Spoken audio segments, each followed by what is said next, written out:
Olá amigos, quero falar com vocês hoje sobre o princípio do contraditório no CPC de 2015. Tá? Muitos falam que o CPC de 2015 é o código do contraditório. Não concordo muito com essa frase não, parece que o contraditório tem um protagonismo, está sozinho. Não, é um código com modelo cooperativo de processual, é um código com base em um modelo constitucional de processo. Só que é inequívoco que o princípio do contraditório ganhou um maior protagonismo. Queria que vocês me acompanhassem pelo artigo 9º e o artigo 10º do Código de Processo Civil. São dois artigos importantíssimos que trazem a base do princípio do contraditório. Aliás, mais do que isso, do artigo 1º ao artigo 12, nós temos as chamadas normas fundamentais do processo. E o nome já diz tudo, né? Elas são as normas de introdução, são as normas de estruturação do modelo constitucional de processo. O artigo 1º determina que o código seja todo lido e interpretado conforme a Constituição. Ou seja, se está estabelecendo um modelo constitucional de processo.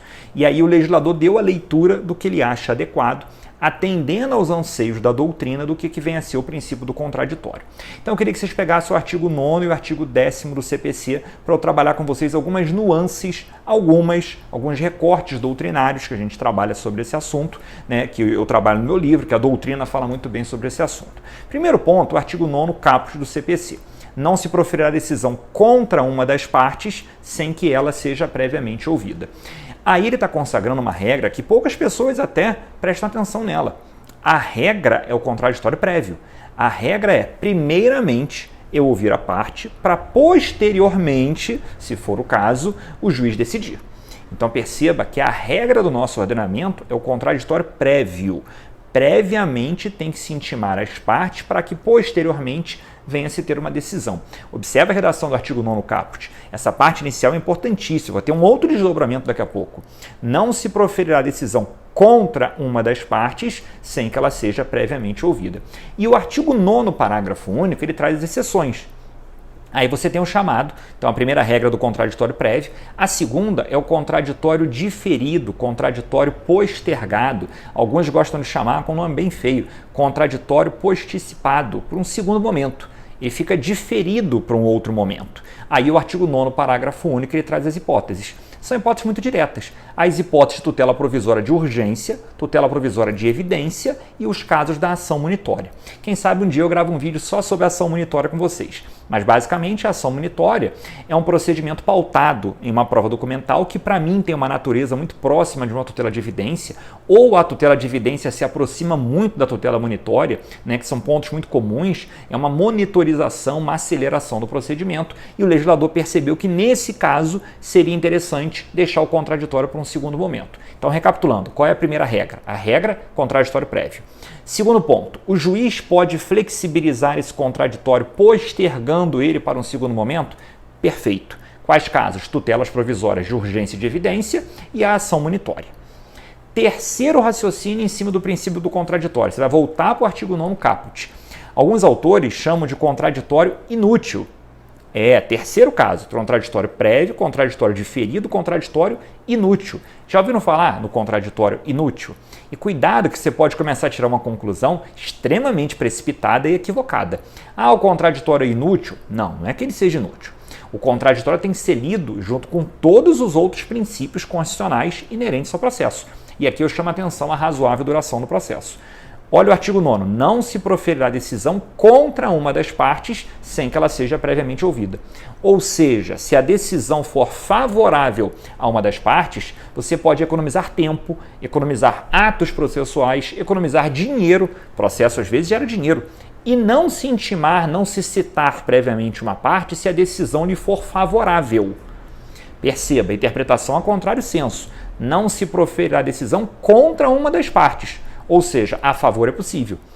Um ótimo exemplo é a técnica da improcedência liminar do pedido. A improcedência liminar que está no artigo 332. Olha o que o 332 ele fala. Se eu apresento uma petição inicial pautada em provas documentais e já há, por exemplo, jurisprudência vinculante, digamos assim, ou padrões decisórios, como eu prefiro chamar, que já determinam que é um caso de total improcedência, o juiz pode julgar liminarmente improcedente o pedido. Veja, ele não ouvirá o réu e é desnecessário o contraditório, porque a sentença que vai ser proferida é de uma improcedência total. Ele está julgando o pedido totalmente improcedente, decisão totalmente favorável ao réu. Para que ouvir o réu previamente se a decisão lhe é totalmente favorável? Completamente inútil. A lógica do contraditório inútil é você mesclar o princípio do contraditório e a razoável duração do processo. Dois princípios base essenciais ao processo civil. Lembre-se, razoável duração do processo é um processo sem dilações indevidas. Razoável duração do processo é um processo que eu não tenha dilações indevidas. Eu citar o réu para ele vir ao processo, comparecer a esse processo para apresentar uma contestação, contratar advogado, perder tempo, perder dinheiro por uma tese que já era manifestamente improcedente. Esse é o chamado contraditório inútil. Tem outros exemplos, mas depois em outro vídeo eu falo desse com vocês, fica para a próxima. Falei do contraditório prévio, falei do contraditório postergado, falei do contraditório inútil e quero falar sobre o contraditório sobre questões de ordem pública. O que vem a ser o contraditório sobre questões de ordem pública? Está no artigo 10, artigo importantíssimo. Esse artigo 10, ele veda que o judiciário profira decisões surpresa. O judiciário está proibido, o juiz, o Estado jurisdicional, dentro de um Estado democrático de direito, não pode ser surpreendido. Lembrem bem, o processo é um mecanismo para a solução do litígio, é um mecanismo nosso. É um instrumento estatal, um aparato estatal para adequadamente solucionar o litígio. Afinal de contas, você não pode solucionar sozinho. Você depende do mecanismo estatal para solucionar. Então, esse mecanismo do Estado ele não pode surpreender. Veja bem, essa parte muita gente se confunde. Não confunde o juiz poder conhecer um assunto de ofício com ele poder conhecer um assunto sem conhecimento das partes. Repito, conhecer um assunto de ofício é conhecer independentemente de provocação das partes, o que é diferente de conhecer sem ouvir as partes, senão você pode surpreendê-las. Veja, o exemplo da prescrição é um exemplo muito fácil. Eu estou ajuizando uma ação. Durante o processo, o juiz percebe ou desconfia que aquela questão que está sendo discutida já prescreveu. Ele pode lançar mão e reconhecer a prescrição de ofício, ou seja, sem ninguém provocar? Pode. Claro que pode. A prescrição, como todo mundo gosta de falar, é uma matéria de ordem pública. O juiz pode reconhecê-la de ofício. Agora, é diferente dele decidir sem antes colher os argumentos das partes, senão ele surpreende as partes. Imagine, ele tem que dar um despacho mais ou menos assim, uma decisão. Digam as partes sobre a prescrição prevista no artigo tal. Vem o autor, traz os argumentos dele, vem o réu, traz o argumento dele. Imagina que o réu vem e traz um argumento, digamos, o autor vem e traz um argumento dizendo que ele já interrompeu o prazo prescricional. Veja, o juiz poderia ter reconhecido a prescrição sem antes ouvir o autor e estaria dando uma decisão equivocada, porque a prescrição estava interrompida. Isso é o contraditório.